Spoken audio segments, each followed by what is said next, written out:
প্রধানমন্ত্রী নরেন্দ্র মোদীর ঘানা ও নামিবিয়া যাওয়া নিয়ে চীন এত রেগে গেল কেন? তাহলে কি ভারত কোনো গোপন জিনিস ধরে ফেলেছে? আর সেই গোপন দুটো জিনিসই বাঙালি তথা ভারতবাসীর খুব প্রিয়। আসুন দেখি গল্পটা কি। চীন পরিষ্কার করে বলে দিয়েছে আর কোনো রেয়ার মিনারেলস তারা ভারতকে আর দেবে না, তার ব্যবস্থা ভারত নিজেই করে নিচ্ছে। হিরে, সোনা, চকোলেট ইত্যাদি পাওয়া আরো সহজ করে নিল, শুধু সহজ না, সস্তাও করে নিল। কি করে? চীনের ঋণের ফাঁসে আটকে যখন আফ্রিকা মহাদেশের হাসপাস দশা, ঠিক তখনই পরিত্রাতার ভূমিকায় পটভূমিতে পা রেখেছে ভারত। ফলে ওই আফ্রিকার এই সমস্ত এলাকায় নয়াদিল্লির শিল্প সংস্থাগুলির সঙ্গে বাণিজ্যিক যুদ্ধে নামতে হবে চীনকে। আর সেই প্রতিযোগিতায় টিকে থাকা বা লড়াই করা চীনের পক্ষে মোটেও সহজ কাজ হবে না। প্রধানমন্ত্রী মোদীর ঘানা সফর নিয়ে চীনের সরকারি গণমাধ্যম গ্লোবাল টাইমস কি বলছে জানেন? আফ্রিকার বাজারে বেজিং এর একাধিপত্য শেষ করতে নয়াদিল্লি উঠে পড়ে লেগেছে। চীনের প্রতিটা ক্ষেত্রকে কবজা করার প্রচেষ্টা করছে ভারত। মোদীর ঘানা সফরের এই পরিকল্পনারই অংশ বলে মনে করছে চীন। ফলে বুঝতেই পাচ্ছেন ভারত চিমটিটা বেশ জোরেই কেটেছে। নমস্কার, আমি দিব্যেন্দু, ইন্টারভিউ চ্যানেলে আপনাদের স্বাগত। আফ্রিকার দেশগুলির আনন্দিত ও চীনের আতঙ্কিত হওয়ার যথেষ্ট কারণ রয়েছে। চীনের মতো কোনো দেশকে ঋণের জালে জড়িয়ে তার সম্পদ লুঠের কোনো পরিকল্পনা নেই ভারতের। সেকেন্ড, সবসময় বন্ধু রাষ্ট্রকে একটি জনকল্যাণমূলক প্রকল্প উপহার দিয়েছে নয়াদিল্লি। বিনিময়ে চীনের মতো সেনা ঘাঁটি তৈরি বা বিশেষ বাণিজ্য চুক্তি বা শুল্ক ছাড়ের শর্ত কখনোই চাপিয়ে দিতে চায় না ভারত সরকার। যেমন পশ্চিম আফ্রিকার ঘানার প্রেসিডেন্টের প্রাসাদ জুবিলি হাউস তৈরি হয়েছে ভারতেরই দেওয়া $3 কোটি মাধ্যমে।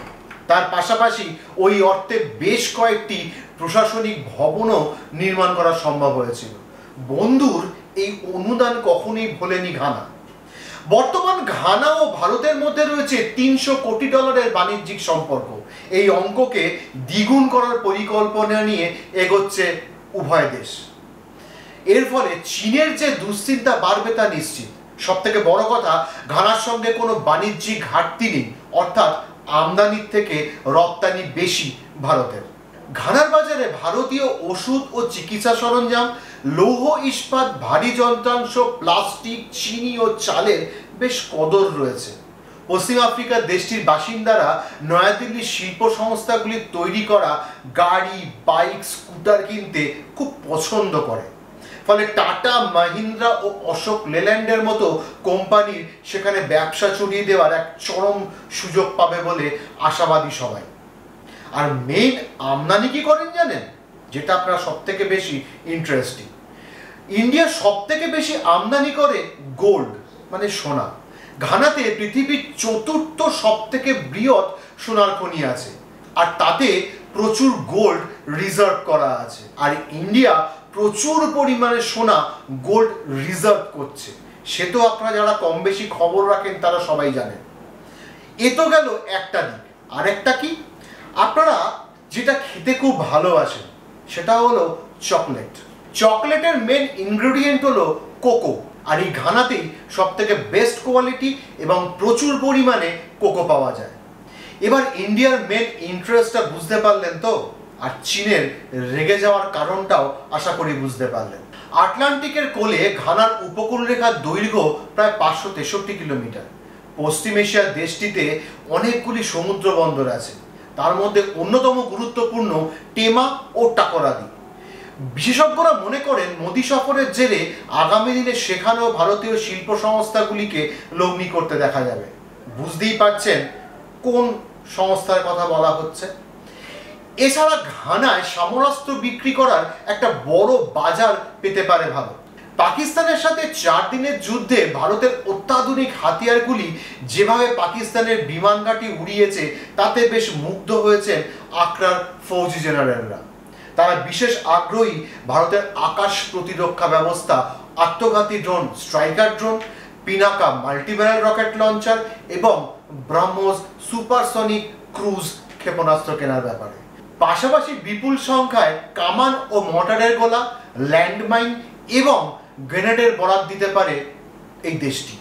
আফ্রিকার কুখ্যাত জঙ্গি গোষ্ঠী বোকো হারামের বিরুদ্ধে সরাসরি যুদ্ধ ঘোষণা এবং আফ্রিকার আরেকটি দেশ মালির সঙ্গে ক্রমাগত যুদ্ধে জড়িয়ে পড়তে দেখা গেছে ঘানাকে। ফলে অস্ত্রের যে দরকার সেটা পরিষ্কার বোঝাই যাচ্ছে। গত বছর টেমা এম্পাকাদান রেললাইনের উদ্বোধন করে ঘানা সরকার। সংশ্লিষ্ট প্রকল্পটি নির্মাণের দায়িত্ব ছিল নয়াদিল্লি। আগামী দিনে আরও বেশি করে এই সেক্টরে লগ্নি করবে ভারত। আর্থিক বিশ্লেষকদের দাবি, মোদী সফরের জেরে টাটা, আদানি ও আম্বানির মতো বড় বড় ভারতীয় শিল্প সংস্থাগুলির একটা বড় দরজা খুলে যেতে পারে এই দেশটির ক্ষেত্রে, এবং সেখানে এই বিশেষ কয়েকটি ক্ষেত্রে প্রচুর পরিমাণে প্রতিযোগিতায় পড়বে চীন। ফলে একচেটিয়া যে ব্যবসা করে আসছিল চীন, সেখান থেকে কিন্তু পিছনে হটে যাবে। সেই তালিকায় প্রথমেই থাকবে লৌহ ইস্পাত, ওষুধ ও চিকিৎসা সরঞ্জাম, গাড়ি ইত্যাদি ব্যবসায়। ঘানার পার্লামেন্টে দেওয়া ভাষণে প্রধানমন্ত্রী মোদী বলেন, আফ্রিকার উন্নয়নে ভারত প্রতিশ্রুতিবদ্ধ। এখানে জনগণের উজ্জ্বল ভবিষ্যৎ নিশ্চিত করতে আমরা আফ্রিকা ইউনিয়নের এজেন্ডা 2063-কে সমর্থন করি। এর বাস্তবায়নকে অগ্রাধিকার দেবে নয়াদিল্লি। আমাদের দৃষ্টিভঙ্গিরও সমানভাবে একসঙ্গে বেড়ে ওঠা। ঘানায় দেওয়া ভাষণে তাই নাম না করে চীনকে খোঁচা দিতে ছাড়েননি প্রধানমন্ত্রী মোদী। তিনি বলেন, এই মহাদেশের উন্নয়ন কর্মসূচিগুলিতে আমাদের অংশীদারি চাহিদা ভিত্তিক। শুধুমাত্র লগ্নি লক্ষ্য নিয়ে আমরা আসিনি, নয়াদিল্লি চায় স্থানীয় সক্ষমতা এবং ক্ষমতায়ন। স্বনির্ভর বাস্তুতন্ত্রের বিকাশেও আমরা সহযোগিতা করছি। চীন তো পরিষ্কার বলেই দিয়েছে, আর কোনো রেয়ার খনিজ পদার্থ তারা ভারতকে দেবে না। কিন্তু ভারত তো চুপ করে বসে থাকার মতো দেশ নয়। প্রধানমন্ত্রী নরেন্দ্র মোদী আরেকটি দেশ সফর করেছিল, সেটি হচ্ছে নামিবিয়া। দুই দেশের মধ্যে প্রচুর গুরুত্বপূর্ণ চুক্তি হয়েছে। এই তালিকায় রয়েছে ডিজিটাল প্রযুক্তি, প্রতিরক্ষা, নিরাপত্তা, কৃষি, স্বাস্থ্যসেবা, শিক্ষা এবং গুরুত্বপূর্ণ বিরল খনিজ পদার্থ। এর মধ্যে ভারত ও নামিবিয়ার মধ্যে স্বাক্ষরিত হয় খনিজ চুক্তি নয়াদিল্লির জন্য বিশেষভাবে গুরুত্বপূর্ণ ও লাভজনক। পাশাপাশি দক্ষিণ আফ্রিকার দেশগুলিতে যেভাবে চীনের প্রতিপত্তি বেড়ে যাচ্ছে, সেখানেও ফুল স্টপ বসানোর ব্যবস্থা করে ফেলেছে ভারত। দক্ষিণ আফ্রিকার দেশ নামিবিয়া খনিজ সম্পদে পূর্ণ একটি রাষ্ট্র। বিশ্বের তৃতীয় বৃহত্তম ইউরেনিয়াম উৎপাদককারী দেশ হলো নামিবিয়া। ইউরেনিয়াম, বিরল খনিজ, হিরে তো বটেই, সম্প্রতি জ্বালানি তেলেও এই দেশে প্রচুর পরিমাণে পাওয়া গেছে। পাশাপাশি লিথিয়াম, দস্তা ও প্রযুক্তি ক্ষেত্রে বিভিন্ন গুরুত্বপূর্ণ বিরল খনিজ পদার্থ এই দেশগুলিতে ভীষণভাবে পাওয়া গেছে, আর সেখানে পা রাখল ভারত। নয়া চুক্তির জেরে নামিবিয়ার সঙ্গে কূটনৈতিক সম্পর্কের পাশাপাশি এইসব খনিজ পদার্থ আমদানি করে ভারত সরকার, যেটা সব থেকে বেশি ইন্টারেস্ট ভারত সরকারের। সম্প্রতি নামিবিয়ার সমুদ্র উপকূলে বিরাট হীরের খনির সন্ধান মিলেছে। অনুমান করা হচ্ছে এই খনিতে রয়েছে 80 মিলিয়ন ক্যারেট হীরা।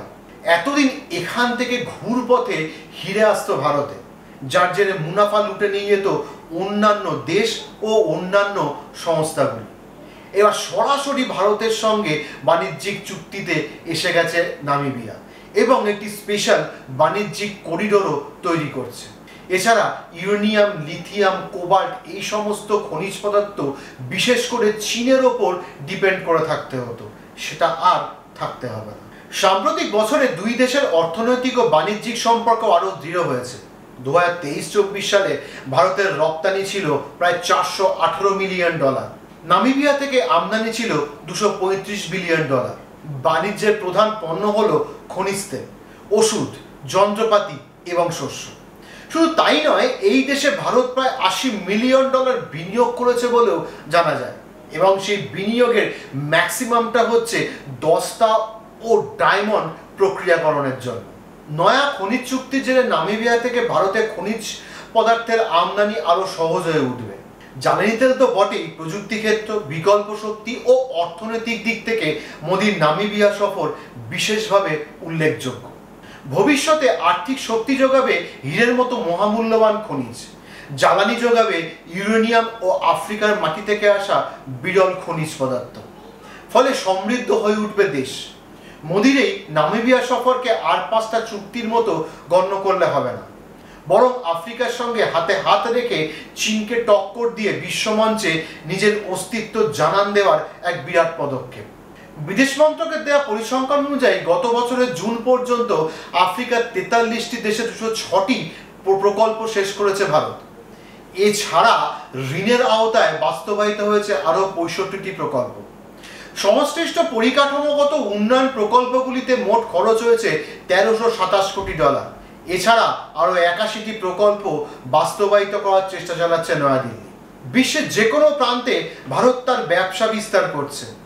বাণিজ্য বশতে লক্ষ্মী, এই কথাটির যথার্থ ধারক ও বাহক হয়ে উঠছে ভারতবর্ষ। সবাই ভালো থাকবেন, সুস্থ থাকবেন। জয় হিন্দ, জয় ভারত।